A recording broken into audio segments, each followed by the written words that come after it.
Flex, the people on DR, especially AGT, shock, were talking how it's a disgrace how Amorim is treating Rashford whilst AGT purposely ignores the context. Well, that's not like AGT, is it? He's a fond... What, to have an agenda against United? He would never. He would never. But I did say... Oh, we haven't really spoken, actually, since this, have we? No, because I spoke about it yesterday, but obviously you were on Sky, so you haven't really... I'll be honest. Like, I listen, I'm all for the manager basically being honest, and I'm all for basically the lack of protection for Rashford in terms of like, just call it out then. Like he's basically saying his attitude's not right and you're fed up of it. The only thing that I kind of thought about, which I haven't seen too many people talking about, I don't know what it was like yesterday, Owen, when you started talking about it. If he's saying that he's not doing enough to get into the squad, yeah, because you're not training well enough, the way you look after yourself, your attitude, this, that, and the other, you can't get into the matchday squad. So why are you still allowed to train with the first team then? Because then what's going on in training? That means that in the actual training, you're basically saying, you're not training properly. You're not. You can't get into the matchday squad. So you're allowing that, but then he can't make the matchday squad. I think they're trying to avoid the. It's a bit like you said before with the Aubameyang when he's at Arsenal, where you can't almost, at one point you have to give. This is why yesterday, and the quotes came out when I was doing the full-time view on Sunday. It was just over. Like it's just because there's no way he can be reintegrated back into the matchday squad, because when you've really drawn the line in the sand the way that he has and sort of said, that I would put a 60-year-old goalkeeping coach in before someone that doesn't give their all for the team, and I pick players that are best for the team. If he doesn't go, nothing then will change in that regard, will it? So and then he appears back in the matchday squad. You go, right, so suddenly now is he good for the team just because he wasn't sold? You see what I'm saying? So I think that it's a thing where it's over. I think that maybe it is Ruben Amorim once again. But again, he started off vague. You don't have to do it though. He started off have to say that. Vague a few weeks ago, and now he's just been like, I don't like the way he trains. Saying, I conducts himself. What I find difficult, what we don't do very well, is because obviously it's our in-house thing, and we know all the context. We're like, good, throw the players under them, but like we are trying to say to clubs like, come and take him now. So the manager saying in that moment, his attitude's so bad, I'd rather put the goalkeeping coach. He does mean for all players, but in this case, he means Rashford. Let's just be real.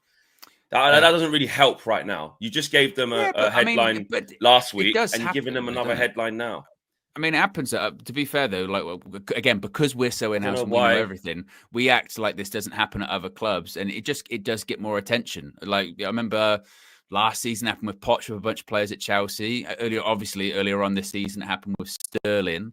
At Chelsea too, with they just decided they weren't going to use him anymore. And it's like, right, he's not going to be named in the squad and he's going to go. I think it is just once more a real sort of last-ditch attempt to be like, no, I don't want to use him. So, guys, we're going to have to figure out a way to get rid of him in January. And that's what it's going to have to be. He ain't played in 11 games. Like, you can't make it any more clear. But that's what... Same thing. Like, why? But you say that, but then... you say it's over, so you don't need to give them the nugget. It's and also over. As well, this when it goes back to, I've mentioned it a million times, Flex, the public relations pissing match between the two sides, which is you've got United going, look, seriously, we're not interested. We just want you to go. And then you've got Rashford's doing the whole, well done, good win today, boys.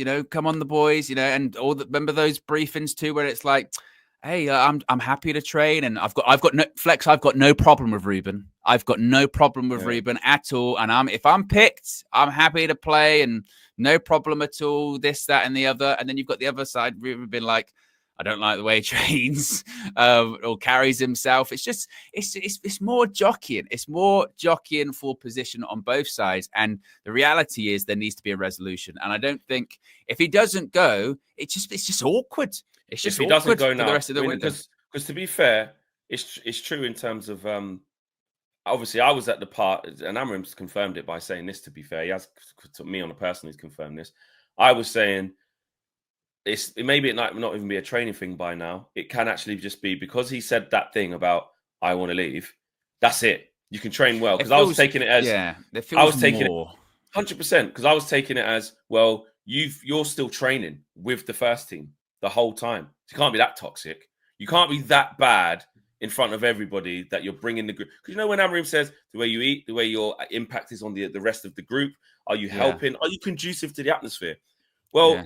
if Amorim's saying he is, but he's still keeping him in training, then that's an issue as well. Because Rashford's so toxic, and he trains so bad that you shouldn't have him around, like, training with the others. I get what you're saying in terms of, like, the Obama. You go legally, well, you need a real proper actual reason to take him out of that. So I get that pushback. I understand that 100%.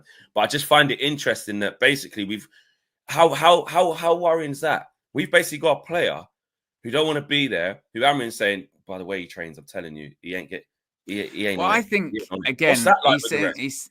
he's saying training, but it I can feels accept like that, Aditya. You're not but it listening to what feels, I'm saying. I can accept that.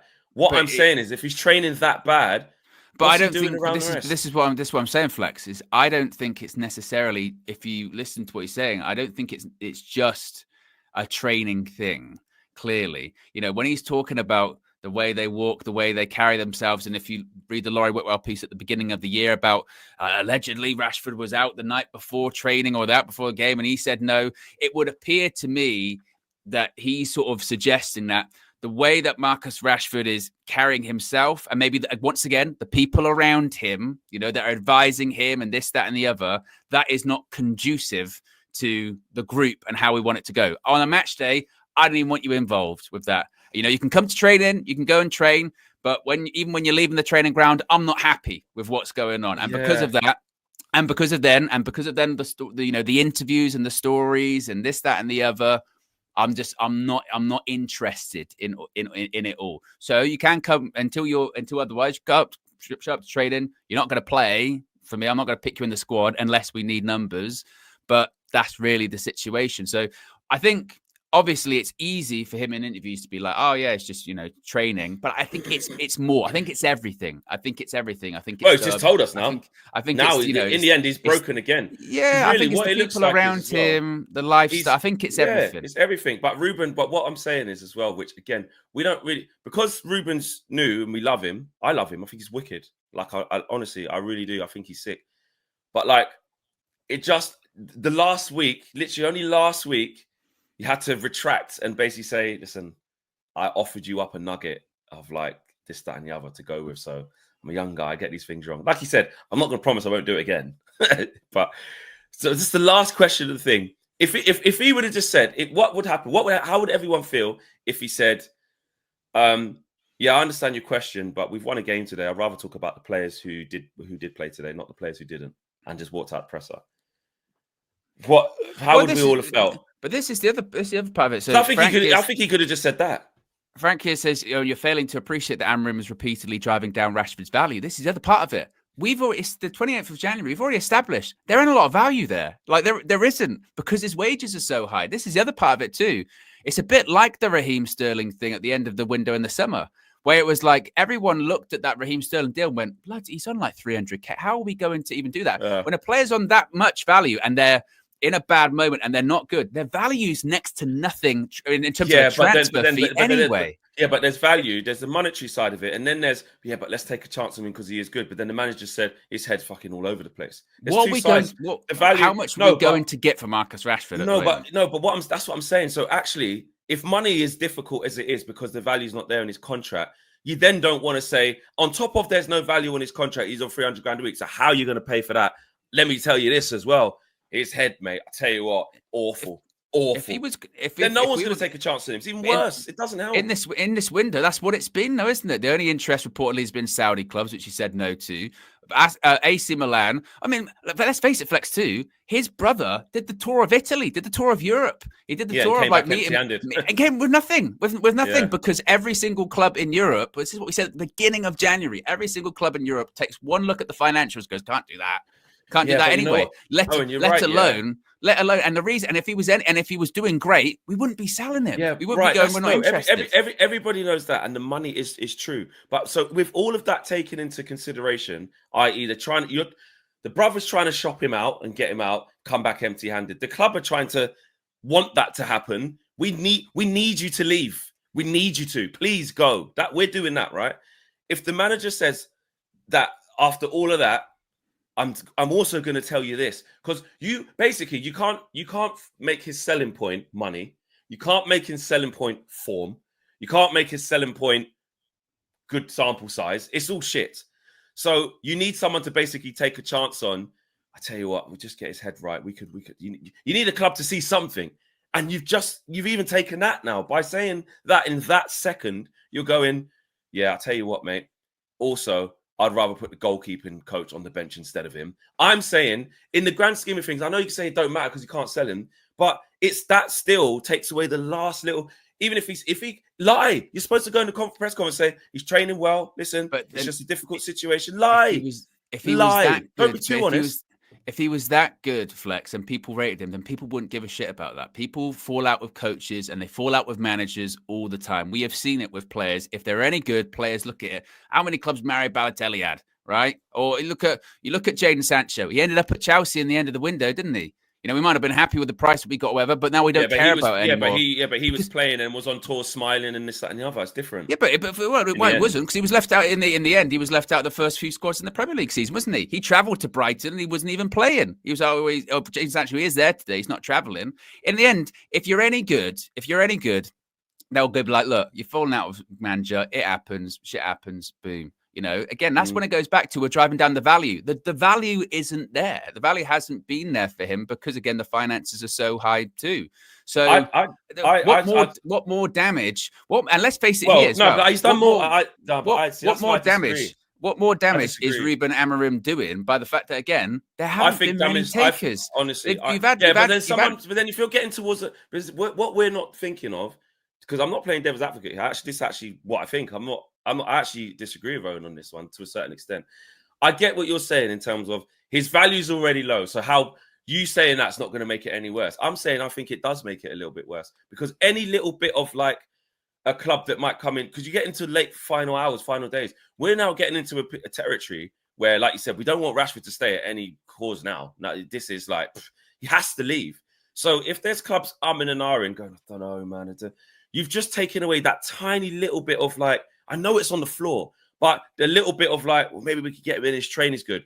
Man's just come out and say, rather play the fucking the 60-year-old goalkeeper coach instead of him. That basically, what does that help the situation? I don't think it. I don't think we're coming away from that going, this situation's better now. We said that. No, I don't think. Yeah, the difference between Barcelona considering putting a bid in for Marcus Rashford was, wow, you know, Ruben said some bad stuff about him. Not a chance. Not a chance. You think it helps? The reason I don't think it has any bearing at all, because I think the situation's as it was 6 weeks ago. The situation's the same. When he got left out of the Man City squad, and clearly it was because, you know, he was out the night before and he denies it, this, that, and the other. It's been the same since then. It is what it is. You know, it's the same with Pep, who was the fullback that was at City, and then he ended up going to Bayern Munich on loan, and he bounced around all over the place. Cancelo. Yeah, come on and you ask Pep about him. Like, if they're any good, again, players will pick them up. If they're any good, players will pick them up. The reality is that it looks like Marcus Rashford wanted to go to Barcelona, and Barca, they're like, well, financial levers, this, that, and the other, and now it's like, we were going to get rid of a couple of players, they're going to stay, so they can't even afford it. So that's the crux of the reality is, you know, PJ agrees with both of us on this one, because we are both like, I get what you're saying. I'm on the payroll as well, by the way, of Rashford. Listen, Rashford has to get the hell out of here. That's the reason why I'm having this opinion is out of I want him to go. He has to go, and I just think when we're trying to say don't give them nuggets because the media are this and the media are that, you literally just retracted a big nugget, and at the end of the presser, just say, we've won today. I don't want to talk about Rashford. I want to talk about the players that are here. But like Patrick said, Flex, it makes no difference. Owen's right. But really, what was the next thing we're all talking about the next day then? It matters. If he didn't say that, it would have been a non-story. I think he's just being honest, to be honest. You know, when he's asked all the time about Alejandro Garnacho, but he weren't saying that he, two games ago. He mentions that he likes him. He's always said it about Rashford. He's always but saying that there was other ones where he was saying training well, but obviously I make the decisions in training. I make the decisions. It's kind of the same, you know. But this one, he's gone. Yeah, he's basically like he wasn't always as strong as this. He's sometimes it was training, then it was. He's largely said said the same thing about Rashford since the beginning when it comes to, you know, from the from his like second press conference. It was when Rashford was playing. He was asked about how does he to get him back, and he's like, yeah, but he has to be Marcus. You know, he has to. Yeah, it has to he's be already. Well, he's and already also the first one he said stuff. this is, but the first one because obviously it's the first game. I do think he's gone in there thinking I can get the tune out of him. Then he's realised really quickly, oh, this is what everyone's talking about. Because, you know, after the Ipswich one, we go, yep, he scored. But you go, listen, that isn't, that's not his best position. Like, basically, it doesn't work there. We need to find the position for him. It was like, yeah, we all sort of said that's not going to work. Then he gets in against Everton, scores a couple, you know, so, oh, okay. But obviously there were some rumours even before that, wasn't there, about he'd gone out and stuff like that. So I think very, very quickly, he did realise, nah,